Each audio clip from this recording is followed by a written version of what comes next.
ही दोन्ही औषधं घेणं आवश्यक असतं। ओके मॅडम, याशिवाय अजून कोणकोणत्या आरोग्याच्या तक्रारीवर तुमच्याकडे औषध आहे? बऱ्याच तक्रारींवर आपल्या इथं औषधं मिळतात। मूळव्याध, पोट साफ न होणं, उठताना बसताना त्रास होणं किंवा कोंब येणं, रक्त पडणं ही तर खूपच वेदनादायी स्टेज आहे। अशा वेळी विजय चूर्ण ताकातून।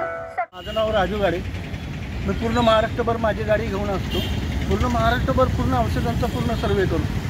प्रत्येक ठिकाणी गावोगावी जाऊन प्रत्येक ठिकाणी औषधांची फक्त माहिती देतो। आम्ही लोकांपर्यंत औषधं पोहोचवण्याचा प्रयत्न करतो। प्रत्येक गावांच्या खेडेपाड्यांमध्ये सातारा, सांगली, कोल्हापूर पूर्ण महाराष्ट्रभर आणि लागली परत त्यातून प्रसारानंतर फक्त लोकांना लागली औषध तर पोस्टाने आम्ही घरपोच पूर्ण महाराष्ट्रामध्ये किंवा भारतामध्ये आम्ही प्रत्येक ठिकाणी औषधं पाठवण्याचा प्रयत्न करतो। प्रत्येक आजारांवरती आयुर्वेदिक औषध आहेत आपल्याकडे, कोणतेही आजार असू दे।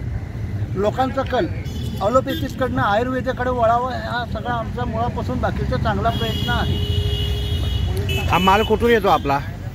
आमच्या तिन्ही फार्मासिटीचे औषध येतात सर, शीतवकल्प, द्वारकेस, PMG हेल्थकेअर आणि मूळव्याधाचं तर आता आमच्याकडचं एवढा बाकीचं 101% रिजेक्ट आहे की मी आद्याकडचे आत्ता ते 4 ते 4,500 पेशंट एका गावात बऱ्याच ठिकाणचे आहेत, बऱ्याच ठिकाणचे। आणि तुमचं जे ग्राहक वर्ग आहे त्याचा प्रतिसाद कसा आहे? प्रतिसाद बऱ्यापैकी आहे, म्हणजे एकदम 99% बोललं तरी चालेल। कारण की आपण लोकांना परत औषध दिल्यानंतर त्यांना फॉलोअप करून विचारतो की दादा औषधांचा रिझल्ट कसा आला। त्याच्यानंतर लोकांकडून आम्हाला कळतं की बाकीच्या त्या आयुर्वेदिक औषधांचं चांगल्या पद्धतीने। आणि आता जे तुमच्या गाडीमध्ये किती औषधं किती प्रकारचे आहेत?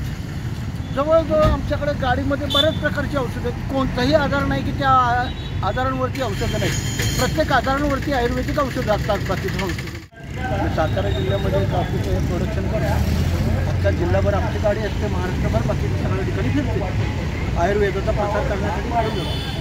प्रत्येक जिल्ह्यामध्ये आम्ही नुसतं आयुर्वेदाचा प्रसार करतो। लोकांचं लक्ष ॲलोपॅथीकडनं आयुर्वेदाकडे वळवावं।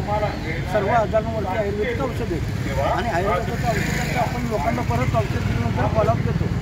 परत लोकांना विचारतो की त्यांचा रिझल्ट कसा आला। त्याच्यामुळे आम्हाला कळतं की त्या औषधांचा पूर्ण रिझल्ट आला।